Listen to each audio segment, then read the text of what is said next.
একটা ছেলে কতটা অসহায় হইতে পারে ভাই, কতটা অসহায় হইতে পারে আমি বুঝাইতে পারবো না। আমি একটা দুইটা মামলা 5টা মামলা করছে এই মহিলা আমার নামে, এই জবরদস্ত মহিলা আমার নামে 5টা মামলা করছে।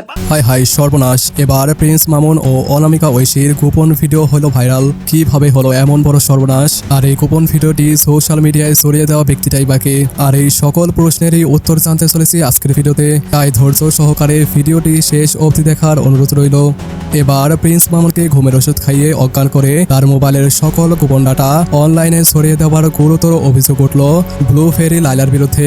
সম্প্রতি সামাজিক যোগাযোগ মাধ্যমে টিকটকার অনামিকা ঐশীর সাথে প্রিন্স মামুনের কাটানো কিছু অন্তরঙ্গ মুহূর্তের ভিডিও ব্যাপকভাবে ভাইরাল হয়েছে, জানিয়ে নেট দুনিয়ায় বইছে তুমুল আলোচনা ও সমালোচনার ঝড়। জানা যায় প্রিন্স মামুনের চরিত্রহীনতার আসল মুখোশ খুলে দেওয়ার জন্যই লাইলা ইচ্ছে করে ঐশীর সাথে কাটানো ঘনিষ্ঠ মুহূর্তগুলো সামাজিক যোগাযোগ মাধ্যমে ভাইরাল করতে বাধ্য হয়েছে। আর এই নিয়েই মামুন ও লাইলার মধ্যে চলে তুমুল বাকবিতণ্ডা।